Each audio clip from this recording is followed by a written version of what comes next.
Welcome to the Gruber Morning Show. This is the special Tesla Roadster podcast. I'm Pete Gruber. I'm Mark Schaffner. Good morning. Welcome, everybody. And what we have behind us here is an image of an AI generated image of Starman and VIN 686 Roadster, which is deep in outer space. And in a little while here, we'll talk about where it's at, where it's going, whether it's ever coming back, and the distance from Earth and from other planets. He looks so relaxed. He does indeed, yes. So the Roadster matchmaking site is getting very busy these days. The Roadster sales activity continues to increase. And it's not just us. You've got Bring a Trailer. I've never seen so many Roadsters on Bring a Trailer. Yeah. Cars and Bids. And then Auto Trader at times, and even eBay is seeing some activity. So I wanted to go over with our audience how someone asks or how they request information about a Roadster that we have for sale on our Roadster matchmaking site. And bear in mind, our mission is to acquaint sellers with buyers, and we get out of the way. So typically what happens is a prospective buyer will contact us, and here's an email we received. Is the gray Roadster VIN 289 still available? Are there any further details available? Past repairs, upgrades, Carfax information. And what we do then is we check our CRM to see what instructions the seller has given us. And sometimes the sellers only want emails shared. Sometimes they just want phone numbers, and oftentimes both. So we review that to make sure that we're not disclosing too much information. And of course, then we send them the information: phone, email, address of the vehicle, where it's located.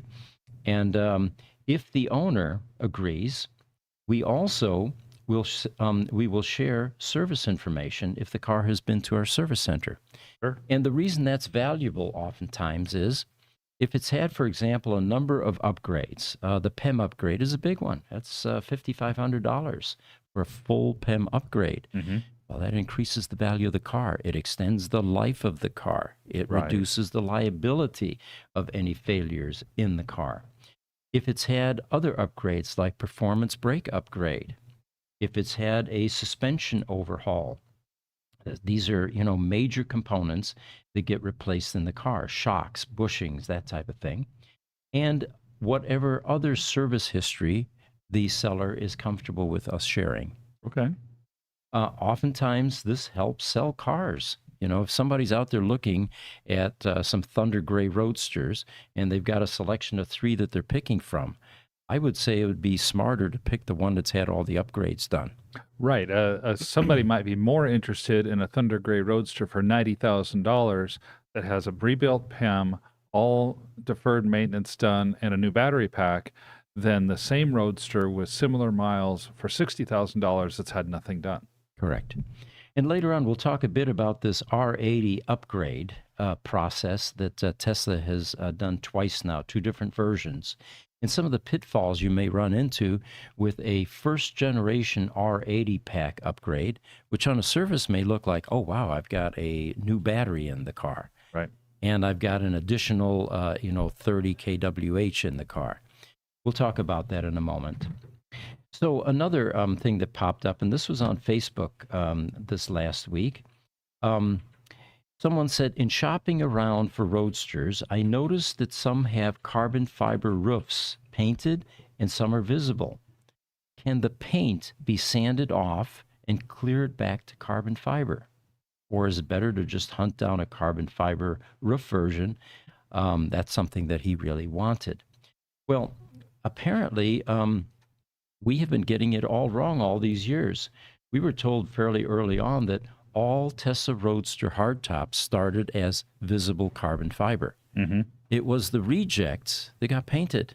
Yeah, we've said that before. Right. Turns out that that's not true.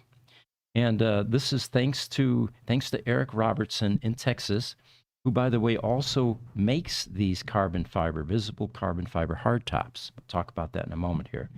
But he chimes in and he says, well, if it could only be that simple. The painted ones were made with a non-cosmetic fabric visible here after sanding off the paint. So it looks like he tried this. Right. We have a picture that shows that. Let's do that. What? Hardtop. Yep, hardtop, Jesse. And yeah, there you go. It turns out that they used a non-cosmetic carbon fiber material, and it doesn't look anywhere near like the visible carbon fiber. Right. If you want to get a sense, and if you own a Roadster, what the carbon fiber underneath your painted hardtop looks like, go to your trunk lid, open that up, and look underneath the inside of that trunk lid. And that's what the non-cosmetic carbon fiber looks like. So just sanding off the paint isn't going to get you one of those beautiful carbon fiber hardtops that are highly coveted these days. I believe we bought the last 3 that Tesla had a few years ago. Mm-hmm. We got an email from one of our customers that said, you know what? Tesla just found 5 original, brand new, visible carbon fiber hardtops in one of the Texas service centers. And by the time we got there, 2 of them were already gone. Sure. We bought the remaining 3, and we have them in inventory. And 1 is already spoken for, but those are extremely rare these days. Occasionally, you'll get an owner that may be selling theirs. Car's gone through a collision or whatever, and they've got some accessories left. They may have been using the soft top, and the hard top was stored, that type of thing. So I asked Eric Robertson, I said, tell me more about this. We thought all along that you could just sand off the paint. He says, I'll tune in tomorrow, so he may have joined us here. Maybe he's going to do it later in the day. He says, learning a lot of disassembling my own top and working on others. Can say with certainty that all the painted tops were fabricated to be painted, just like the other body panels. The same non-cosmetic fabric was used. You can see it exposed on the underside of the trunk lid. Zoltec PX35 is the brand and fabric, in case you're interested in buying the non-cosmetic version. He also added, he said, my understanding is the exposed carbon fiber tops now were sourced from Fiberdyne. Fiberdyne in Tukwila, Washington. It's a fabrication shop there that Tesla used for a while to make the visible carbon fiber accessories for the Roadster. And he says these types of products became available midway through the Roadster production. The same company also made hood vanes and a few other exposed carbon parts. We had contacted Fiberdyne fairly early on in our trajectory into the Roadsters and had numerous conversations with Steve Zach there in Tukwila, Washington. He made, and he corroborated that he made a lot of these parts for Tesla. He normally does aerospace parts, ISO 9100, for companies like Boeing. We spoke about whether he had any molds left to continue to create the Tesla Roadster parts, and he said, sadly, they were all scrapped or sent back to Tesla. And usually when they're sent back to Tesla, you kind of go in a void. I don't know if I've seen anything resurface at any point in time. So they may still be there. It's just that no one knows where they are at this point. I think there's a great big warehouse on the outskirts of Fremont that has all of this old stuff that even Tesla doesn't know what it's there. It's possible. And that would be wonderful, by the way, if it ever resurfaces. But according to Steve then at Fiberdyne, he said he could make splash molds for the Roadster panels to recreate these parts. But he said volume is key. It could be 8 to 10 times the part cost if the volume is low. And by low, we're talking about 25 to 50 parts. Right. The problem is with 2,000 customers left, no one in the aftermarket space has been willing to pull the trigger and take that risk. I mean, the closest we have on these carbon parts is Eric Robertson. Yeah. And he does beautiful work. Really just kind of a small tooling shop, I think, is more what he is, almost a one-man type of business. Ideal for something like this. Exactly. And from what I've heard, I haven't actually seen one, but his visible carbon fiber hard tops are excellent. They're a top-notch product. I think there's a customer in San Diego running around with one. So Yeah. if anyone's watching, let us know what you think the He quality is watching. He's in the chat. He is. Okay. There's Eric. How are you? Thanks for joining us. We've got a few other questions we got to get through here. Yes, Captain VTC007 starts by saying, "Hey there," and giving us a wave on Instagram. Thank you. On Instagram, I am Coolidge is back again this week. Glad to have you here. He says, "What's up, gents?" And Mr. Obertowski from YouTube. Hello, Mr. Gruber in Turkey. So Eric, yeah, anything you'd like to tell us how anyone can order one of these, how to contact you? We'd be more than happy to share that on this live podcast. One of the things that Steve Zach said at Fiberdyne was he regrets throwing all those Tesla molds away. Yeah. All right. Another item, we had a customer that was being asked on Facebook. There was someone on Facebook looking to buy a Roadster, and this customer chimed in and said, "Oh, wait, I have one." And the question was asked, "Well, do you have any pictures?" And he said, "Yeah, let me send you some." It turns out that this customer also had a Roadster matchmaking site listing, Okay. which of course has all the pictures. So let me reiterate then. If you have a Tesla Roadster matchmaking listing, there's a link attached to that. Feel free to share it. We're not an auction house that's going to be restricting your ability to advertise your car. Just simply send people that link and they can see the entire history, your description, all of the images that you've uploaded, and some of the specifications that go with the car. So you don't need to email those. They're already there. And your potential buyer can get the whole story. Our website also gets a lot of traffic. We're seeing about 800 hits a day on average now. So you get a lot of visibility if you're selling a Roadster. All right, a Roadster for sale on Bring a Trailer currently. It's a 26,000-mile sterling silver 2010 Roadster. There's a great video included that Doug DeMuro did a few years back. The owner, Eric, had him drive to Syracuse, New York, and he let Doug DeMuro drive this and do a video with the car. So that's become part of its provenance. The other thing, if you're watching another video that was done by the seller now, which is Cantech Motors in Syracuse, Cantech Auto, he takes it on a test drive. And it's a 2.0 Roadster, so you can see him driving, and you can see the kW meter that's on the right side. It's an original 53 kWh pack, so we're not concerned about it being potentially the R80 pack that is having problems, the first generation. But in this video, you can actually observe the kW meter when he does a 100% throttle call, which is a fancy way of saying he floored the accelerator. Right. And you can see that needle peg 200 kW plus. That's what you're looking for to make sure that the power is not compromised on the Roadster. And that's exactly what happens with the first generation R80 packs. That'll be a telltale sign. Now, this particular Roadster, if you look at Bring a Trailer, shows that it has the original 53 kilowatt battery pack, about 26,000 miles on it, and currently registered in New York. And it has 1 day left. I think it's up to $48,000 at this point. And it's a no reserve auction, so this Roadster will sell. Yeah. We have a correction here. YouTube, Mr. Obertowski says, "Why from Turkey, Mr. Gruber? I have you confused with someone else. I am actually Polish, living in Ireland. Hello from Ireland." All right, I will remember that. Thanks for the update.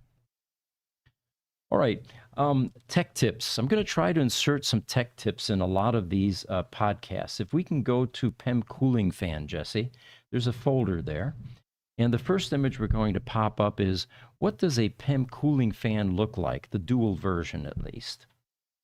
And what we are going to show you here is a couple of Spall fans that are mounted on a steel plate. We have a newer version of this, by the way, which is on a thicker 1/8-inch aluminum plate, which gives it a bit more durability.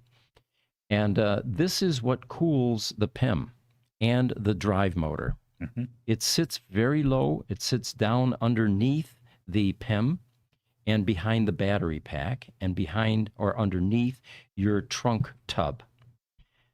The problem with that is it's very low. It acts like a vacuum cleaner. There are no filters on the side of this.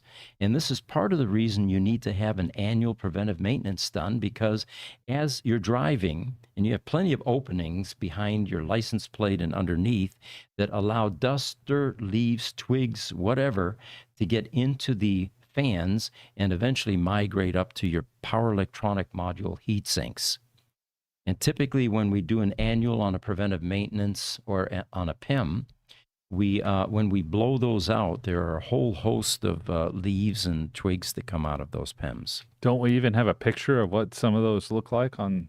We do. I don't have one here, but Okay. yeah, strong, compelling reason to get your annual preventive maintenance done. And if you live on a dirt road, like some of our customers do, then annual isn't enough. You've got to do it Right. more often. Right. I have seen some pictures where it looks like somebody had taken a leaf blower and blown out, a yard or something. I'm exaggerating, but not by a lot. Those PEMs get so full, and the PEM fans get so full of debris and other type of detritus. So going to the next picture now, Jesse. Commutator. There we go. This is what's inside when we do an autopsy on these motors. This is what's inside the fan. This is called a commutator, and this is the part that spins. The grooves that you see there are caused by brushes, and these are carbon brushes that feed voltage to those copper pads to energize the coils that you see in the commutator. These fans last about 7 to 8 years. It is a wear item, and it's a good idea to replace it. This particular one is an 8-year fan. And in the next picture, Jesse, called dust, you'll see the amount of carbon residue after we did an autopsy on this fan. Those are carbon brushes that have just worn themselves into black dust. That's crazy. And That's a lot of dust. what happens as your fan ages, two things actually. One is as the brushes deteriorate, they're like pencil erasers, if you can picture that. There are two of them, one on each side. And the commutator begins to wear down. It affects the cubic feet per minute, Sure. which is very important because you want a certain amount of airflow to go across your PEM and your PEM cooling heat sinks. The second thing that happens is you have bearings in this on both sides of the shaft. And those of you familiar with bearings, especially the ones that are exposed, you end up they get gunked, they get sticky, they get debris inside. Any oil or lubrication loses its viscosity. It becomes thick or non-existent. And oftentimes the shafts begin to wear, which again creates additional drag on the rotating mass. So this is the reason that a PEM cooling fan is considered a wear item, and it is a good idea to replace that every 8 years. The final picture we have is the fan harness. This is the wiring harness, and this is one of the Roadster's the weakest engineering issues. This is the Molex pin and socket. The one on the left there is the portion that's on the PEM cooling fan wiring harness. And you can tell that it's undersized because it's gotten very hot and it becomes burnt after a while. Sure. What happens is on the right there, this is the 90-degree Molex connector that is soldered into the CIC board, which is part of the PEM. It's inside the PEM. Every annual that is done places some strain on these pins, and they will eventually begin to push back into the connector as they're plugged and unplugged. They are a decent quality connector, but they're not meant to be plugged and unplugged continuously. Otherwise, you go to a different type of connector, usually mil-spec or something more durable. Right. As the pin begins to regress, there's less metal-to-metal contact. And when that happens, you already have a connector that is undersized in terms of amperage. Sometimes these things draw 16 to 18 amps. And as that occurs, you get heat. It begins to heat up the socket and the pin and eventually burns up the connector like this. Usually during a PEM upgrade and a PEM rebuild, these two connectors are changed. We change them both on the PEM cooling fan wiring harness and the socket that's inside the CIC board inside the PEM. Okay. Okay. Got another image here that we can bring up. Let me get to that here, Jesse. I've got a big gap in between my... There we go. Why don't we talk about where is the Roadster now? All right. The Starman Roadster, first of all, is VIN 686. A lot of people ask that. Well, didn't Elon send VIN number 1 into outer space? He owns VIN number 1, which is a founder series. And I don't think Elon is concerned about money as much as most people might think, but that founder's Roadster is collectible, and it's worth a lot of money. So that might be why he took another Roadster that he owned and sent 686 into outer space. I could see him also saying, yeah, I don't want Mark Tarpening to have the lowest VIN number Roadster. Yeah, good point. Martin Eberhard, actually. Oh, it's Martin Eberhard. Yeah, that Martin has owns the number 2. Number 2? Yep, founder 2. It's also a unique color. It's a cherry red color. You know, you have radiant red, which is kind of maroonish, and then you have fusion red, which is the Ferrari red. Well, this one in space is actually a cherry red, and I think there are only a couple that were painted in that color. There's a customer in California that I think has the other one that was painted this color. For those of you interested in the statistics I'm about to share with you, there's a website called whereisroadster.com, all one word. And that will tell you everything about where it is, where it's going to be. So currently, this Roadster that was sent into outer space in 2017 is 127 million miles from Earth. And it's moving away from Earth at 39,000 miles per hour. The car has exceeded its 36,000 mile warranty 91,000 times while driving around the sun. Starman, which is what the effigy or the mannequin inside the car, they didn't use a live human here for those of you that are interested. Yes, yeah, right? Yes. Call Starman has completed about 4.28 orbits around the sun since its launch. A telescope would have to have 30,000 feet, be 30,000 feet in diameter to see this car at this point. And the vehicle has traveled far enough currently to drive all of the world's roads 82.3 times. And in the time it took us to explain that, this car moves 600 miles. Yep, there you go. So let's bring up some pictures here. Jesse, the first one to bring up, of course, is, let's try VIN 686-1. And here you're going to see on the dash a little Roadster replica that was placed there. And I don't have a picture of the screen. Yeah, I guess I do in VIN number 686-2. Let's try 686-2. It says, "Don't panic." That's on the screen, and that's from Hitchhiker's Guide to the Universe, one of Elon's favorite books. There's some other images that we reviewed to check to see what was left in the car. There were some hooks on the rear wheels, assuming that's what they used to actually mount it on the top of the Falcon Heavy. Okay. And then there was a daylight void, which indicates that the battery was removed. Now, the battery in a Tesla Roadster is almost 1,000 pounds. And at the time they were deciding to use a Tesla Roadster for ballast, maybe they didn't need 2,700 pounds. Maybe 1,700 pounds was sufficient. Sure. The whole reason for putting a car on a Falcon Heavy rocket was they needed ballast. And no one was going to give Elon a $30 million satellite on an experimental rocket at that time. So instead of sending up cinder blocks and anvils, they decided, well, let's do a Tesla Roadster. And you know what? In my opinion, I think that is the marketing genius of the century. Yeah. Everyone that you know talks about, the one in space. When they see you pull up in a Roadster and you talk about only 24 or 2,000 left, they say, but there's one in space. Everybody knows this. That's right. So, are there any plans to bring this Roadster back? Would this Roadster, what would it be worth if it was brought back?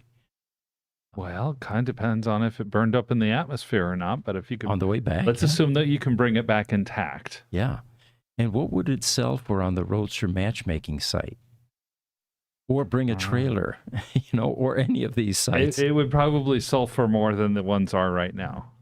In 2018, we speculated that the car was going to come back, and we did a Tesla Roadster newsletter.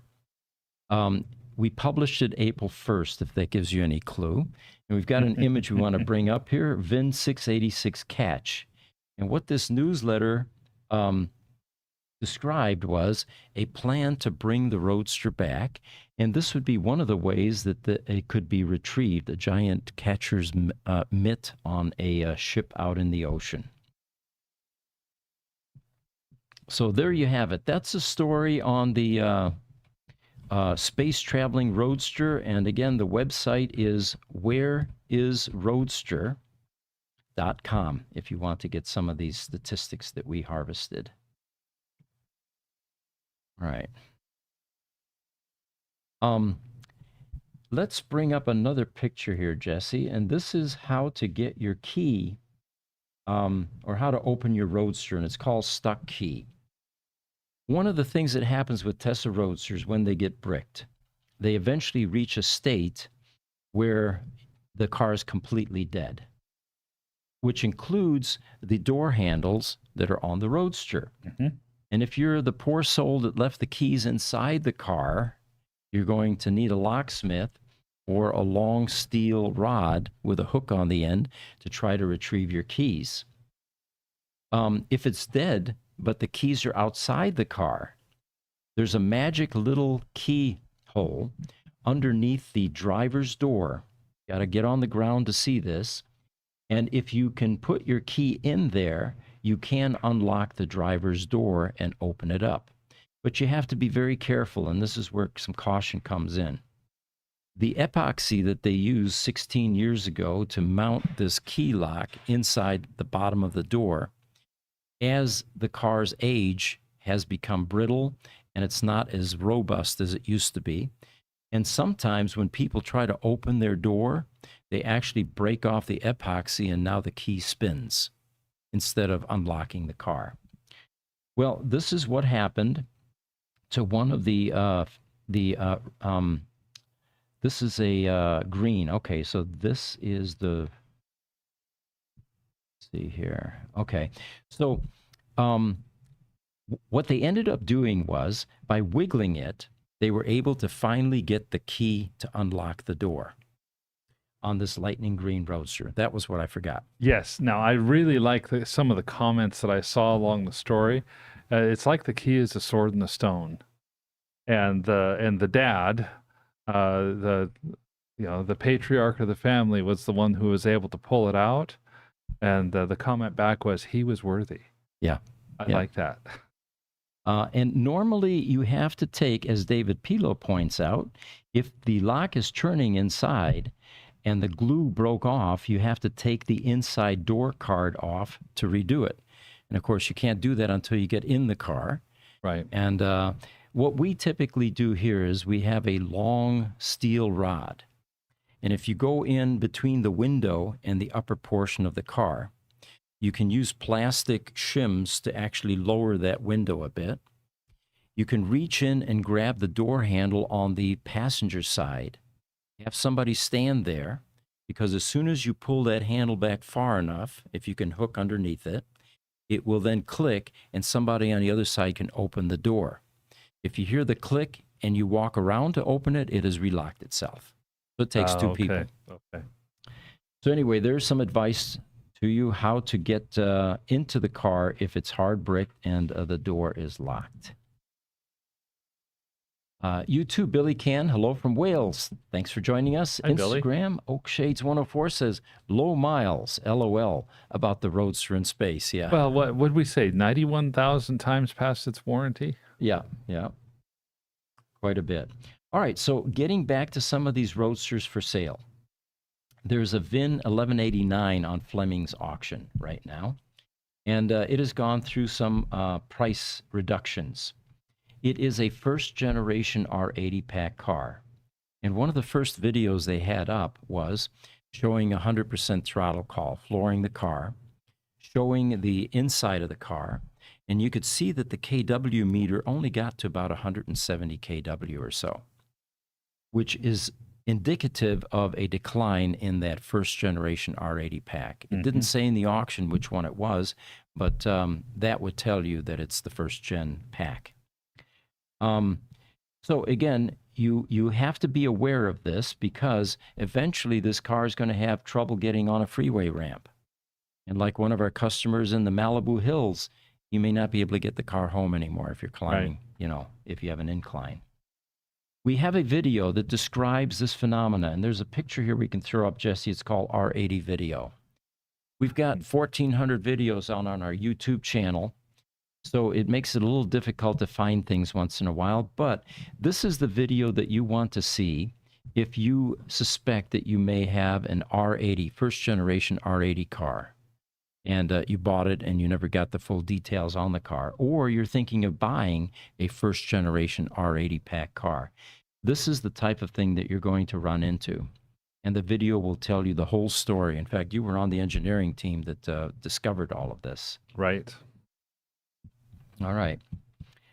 We've got a Tesla Roadster available in Hungary, VIN 796, Jesse. And in our studio here, as soon as I get an HDMI cable, I'm going to be able to pop up images, so Jesse won't have to be involved anymore in the future. It's going to be nice. Because he's over there and he's working the controls, and he's got keyboards and he's got all kinds of stuff going on there. So this is a Roadster in Budapest, Hungary. We don't get too many in Europe. That is for sale. It's a 2012, and remember, in the U.S. they stopped making them in 2011, and in Europe they went to 2012. This car has 36,000 miles. It is an original battery pack. It's got a healthy CAC at 148.45, and at 85% or standard mode charge, it charges to 171 miles. That's really impressive. That battery pack's performing almost like new. It is, yep. So for those of you interested, this car is in Hungary, Europe, and it's one of the European Roadsters for sale currently. All right, I think we're at the half-hour mark. See if we have any final comments there from the audience. On Facebook, Ismail Hossein Sarazi says, I'm glad you always go live, and with a little heart on it. Oh, well, thank you. Thank you. Yeah. So thank you for joining us. We'll be back next week for another edition of the Tesla Roadster podcast. I'm Pete Gruber. I'm Mark Schaffner, and